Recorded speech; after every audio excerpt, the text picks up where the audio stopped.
Nintendo Switch, no power. Let's take a look at the port real quick on the microscope. Just to make sure it's not a port issue. I do not believe it is. There is actually some corrosion in there. That could be a problem. Get that in the scene for you. So you know what? I'm going to go ahead and clean out this port and before we run a test, and we'll go from there. I'll do it off screen and then we'll come back when I'm ready to run a test on it. Okay. I'm seeing some stuff at the back of this port. It looks like it could be some burning or it could just be some buildup. I can't tell. See if I can get some tweezers down in there. Clear that out. It was just buildup, it wasn't burning. The burning look had me a little concerned. Alright. At least like we can plug a power to it without too much concern. So let's try and plug some power to it. And see what it does.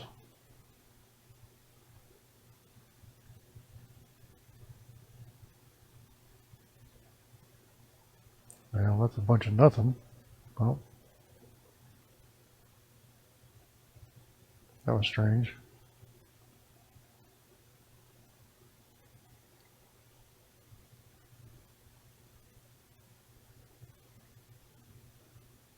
We're getting a strange amperage from this one. Alright, so if there was corrosion in the port, there might be some corrosion on the board. So we will take it apart and at least take the back cover and stuff off and have a look and see what's going on. Go from there. Okay, we have it disassembled enough to do some initial testing, so let's go ahead and do that. Get flipped around and onto the M92 T36 because that's where we'll begin testing.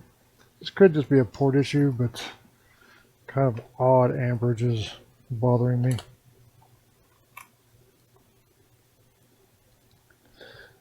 Alright. One lead on ground. Okay, so this Pi 3 USB is dead. It's the second one out of this guy's lot with that issue. The first one I'm still trying to solve because it had a random weird failure. But hopefully this one is not a repeat.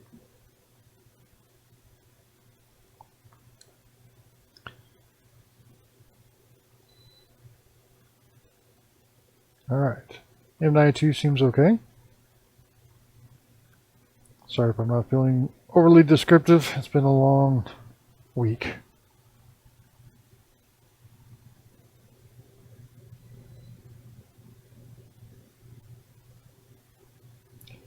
None of these here should have a pathway to ground. These should not have a pathway to ground.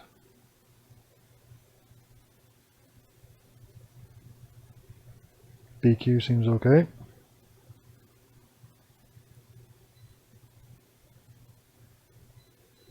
Okay, seems normal. So we know we have a Pi 3 USB issue.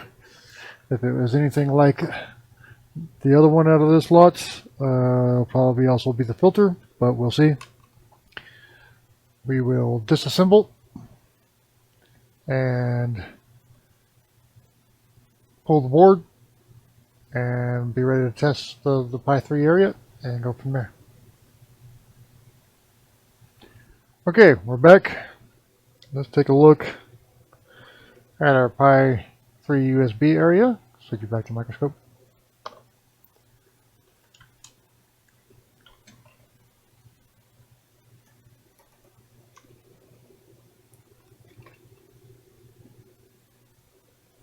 Alright, we'll start with the filters.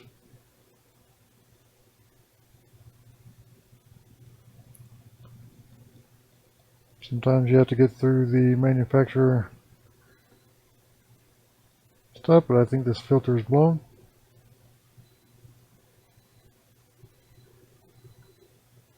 manufacturer residue is the word I was looking for.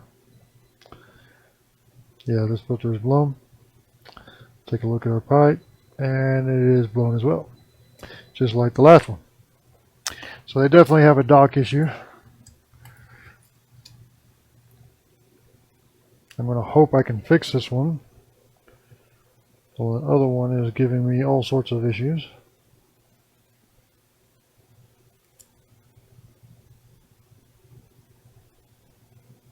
I may or may not have a video on that one. I'm wondering if I should go ahead and change this port too. It does have some garbage in it. So I'm probably going to go ahead and change the port 2. So we'll change the N92, the Pi 3 USB, the filter, and the port, just to cover all our bases. Not sure I want to put power to that port again.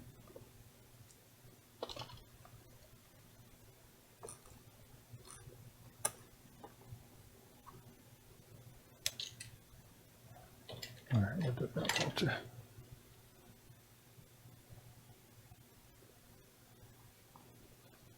Alright. Let's hope one of these pies is still okay.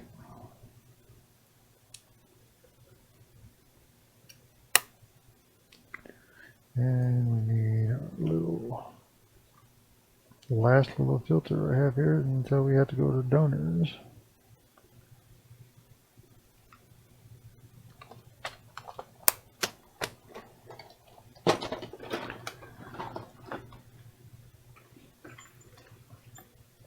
Okay, I might as well put this in the board holder. I did find out while this mat right here is very high temperature, the silicon mat underneath it will definitely still swell up, bringing everything up and causing problems.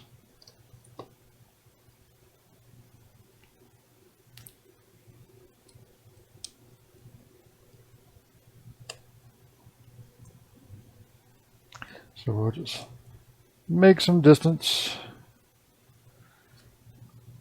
Make sure no connectors are in danger.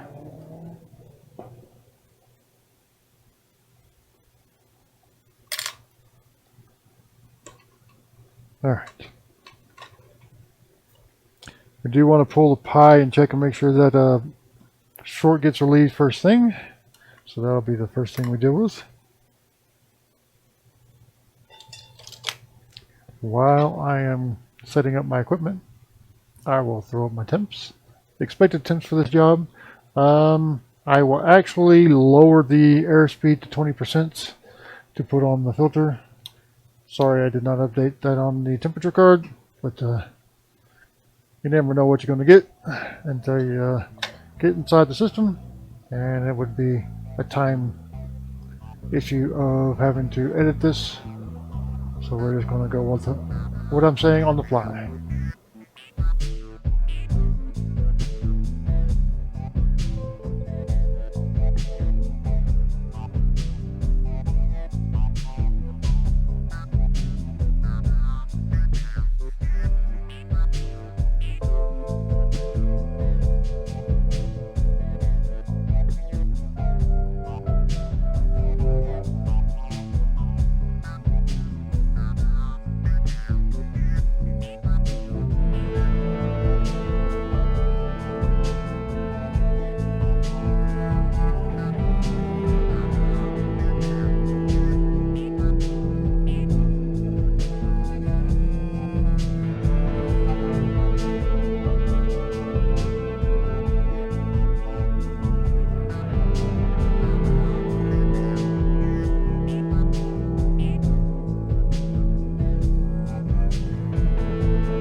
Okay, before I solder this port entirely on, I want to perform a test and see if we're getting anything resembling normal behavior, because I am not in the mood of wasting parts like a port.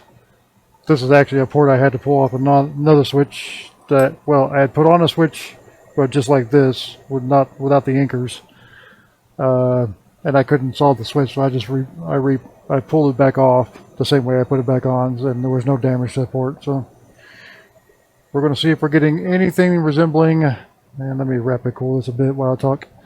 We're going to see if we're going to get anything resembling normal behavior, and if not, we'll see if we can chase that down before we commit to leaving this port on here. I don't want to solder it all the way on there and then have to leave it on there or change it. I am in the lean days of running this business. About year 3 since I pivoted to board repair, so waste not, want not at this point. Alright, let's see what it does. Anything relatively normal, we'll put the port back on.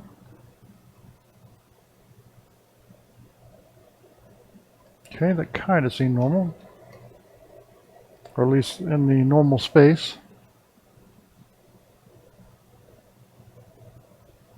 Okay, the other one seemed normal too until it wasn't. We're going to plug our battery dongle up and see if we can activate it. Yes, I'm performing all these tests without the anchor point, so you do have to be very careful not to knock the port in a catastrophic manner.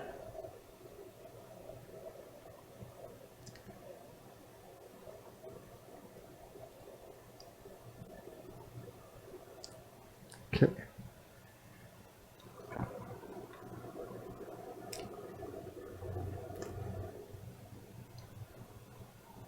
We want to see an increase in amperage.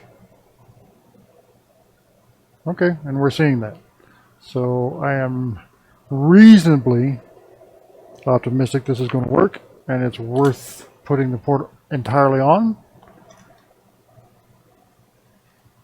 I'm not saving it. So let's do that. And we'll be back to commentary once we're ready to perform a housing test.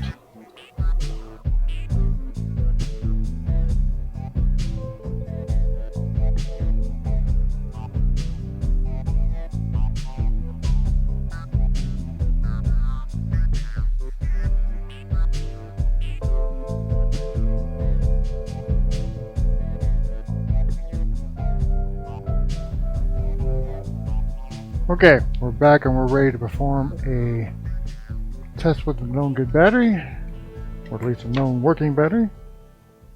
I wouldn't call it, it's a bit of a hodgepodge at the moment, but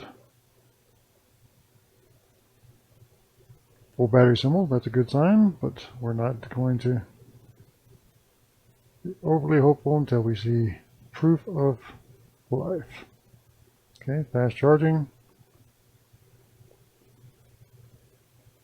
Touch. Let's test the other side.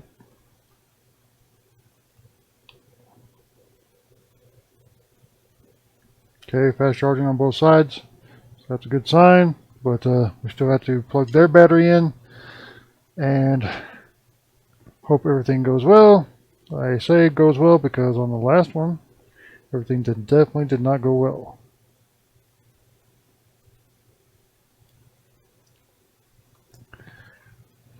But hopefully that video, if it didn't post, it's just, yeah, it was a bit of a nightmare. Anyway,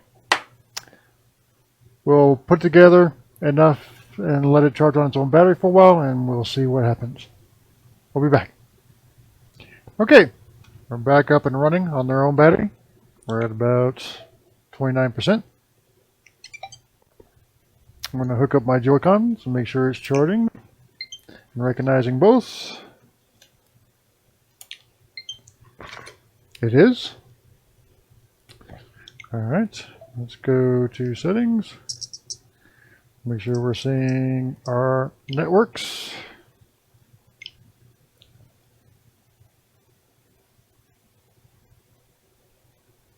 Alright, we're seeing our networks. That's good. And we want to check and make sure it is picking up games. My game.